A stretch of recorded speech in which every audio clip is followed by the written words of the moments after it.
Quand j'étais jeune et innocent à l'époque, un pote m'a proposé de l'accompagner sur un semi-marathon en montagne. À ce moment-là, je faisais des chronos en 2,40 au 1000. Je courais des 10 bornes, des 14 bornes sans problème. Donc non seulement je lui dis oui, mais en plus je me persuade que je n'aurais pas besoin d'entraînement spécifique pour cette course. Grossière erreur. Le bilan, mon corps s'en souvient encore comme une des expériences les plus traumatisantes qu'il ait jamais vécues. À mon grand étonnement, tout mon système s'est retrouvé pris au dépourvu par la durée de l'effort et le dénivelé à parcourir. Salut visiteurs curieux, moi c'est Jules Seurat, kinésithérapeute, enseignant dans le sport et dans l'art du mouvement. Aujourd'hui, je vais t'éviter de faire la même erreur que moi à l'époque. On va parler d'une question cruciale pour tous ceux qui font de la course à pied. Comment ton corps a besoin d'évoluer pour passer du 10 km à des distances plus longues? Semi-marathon, marathon, trail, ultra trail, etc.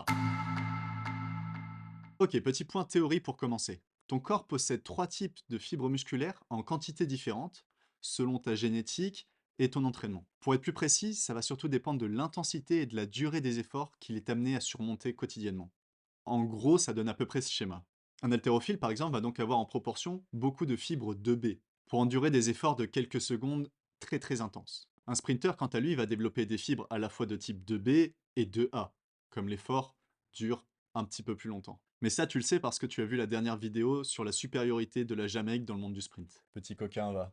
Pour un marathonien, par contre, on va retrouver beaucoup plus de fibres 1 adaptées à des efforts très longs et moins intenses. Du coup, pour revenir à notre sujet, chez un coureur de 10 km, on va retrouver beaucoup plus de fibres de type 2 qui vont aussi être adaptées justement à ces efforts modérés et intenses, et encore adaptées pour des courses de 30 à 60 minutes. Par contre, lorsque tu passes sur des distances plus longues, comme un semi-marathon, un marathon, un trail, un ultra-trail, ton corps va davantage solliciter des fibres de type 1, qui sont totalement adaptées à ces efforts extrêmement longs. Pour rappel, donc, ces fibres sont beaucoup moins puissantes, mais beaucoup plus résistantes à des efforts de longue durée. C'est déjà un premier point crucial. Là où à l'époque j'avais l'impression de comparer deux courses d'endurance, on s'aperçoit que le corps visualise ces deux efforts de manière très différente et va développer des ressources envers ces efforts très différentes également. C'est vraiment deux spécialisations différentes.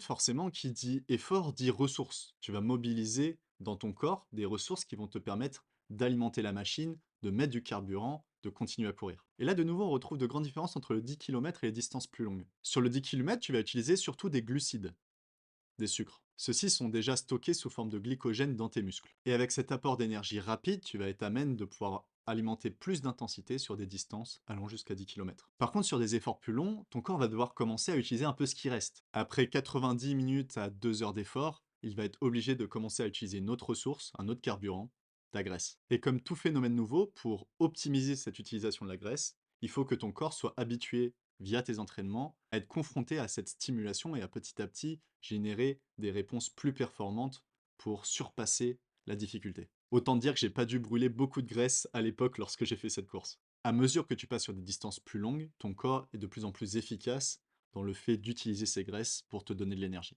De la même façon, l'hydratation, l'apport en eau dans ton corps, qui est vital, rappelons-le, ainsi que les électrolytes, vont être assimilés de manière très différente. En fait, sur un 10 km, tu vas presque pas te poser la question. Une hydratation minimale va suffire. Sur une distance plus longue, par contre, ça va devenir très important d'avoir en tête et de gérer cet apport en électrolytes pour éviter d'avoir des crampes ou d'autres problèmes qui surviennent au fur et à mesure que l'effort s'étale dans le temps. C'est aussi pour ça qu'on voit apparaître les notions de ravitaillement qui vont te permettre à la fois de bien t'hydrater et aussi d'éviter de tomber trop vite en rate de glucides. C'est d'autant plus important d'assimiler ces changements petit à petit dans tes entraînements que ce n'est pas des efforts que tu vas être habitué dans la vie de tous les jours à faire. Autant j'ai souvent vu des gens autour de moi sprinter derrière un bus parce qu'ils allaient le rater, autant j'ai jamais croisé quelqu'un de mon entourage me dire: «Ah ouais, j'ai raté le train, mais c'est pas grave, j'ai couru 40 bornes pour rejoindre mon pote». Ok, maintenant que ça c'est dit, on peut passer à la suite. Ça suit toujours un peu la même logique, mais de la même façon qu'on pourrait visualiser le 10 km comme un effort purement cardio, on rentre de nouvelles fois dans une course un peu hybride où se mélangent aérobie et anaérobie. Aérobie, c'est le fait d'utiliser l'oxygène dans le fait de générer de l'énergie. Anaérobie, à l'inverse, tu n'utilises pas l'oxygène. C'est-à-dire que ton corps crée l'énergie dont il a besoin à partir de la respiration, mais pas que. Tu vas donc moins te reposer sur ton système cardiovasculaire, sur ton cœur et tes poumons, que sur les efforts de longue durée. Par exemple, sur les coureurs de distance longue, on observe que leur cœur est plus efficace à pomper le sang, ce qui permet d'apporter forcément plus d'oxygène aux muscles. Volume sanguin augmente également. Tout ça dans une volonté d'amener ton corps à travailler dans une intensité faible, mais à pouvoir prolonger l'effort extrêmement longtemps. Ah, comment ne pas parler des distances longues sans parler du mental? Alors attention, je vous vois venir, je veux pas dire que les distances longues sont plus dures mentalement, qu'un coureur d'élite de 10 kilomètres qui va se mettre dans le rouge sur sa distance?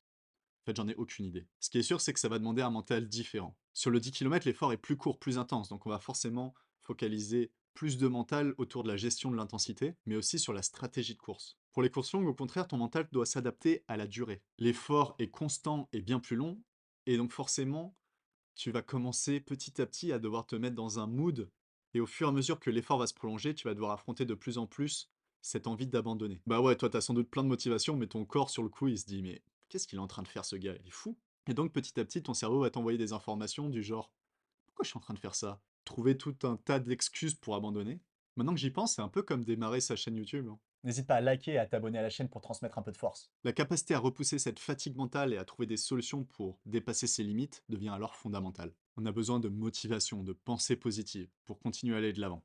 Et forcément, ce qui va avec, c'est tout ce qui va être gestion de douleur.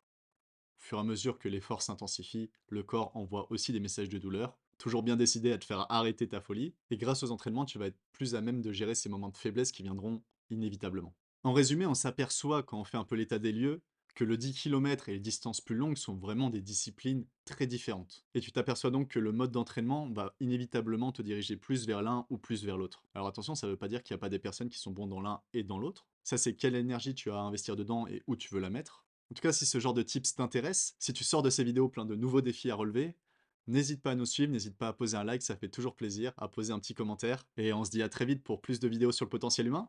Salut!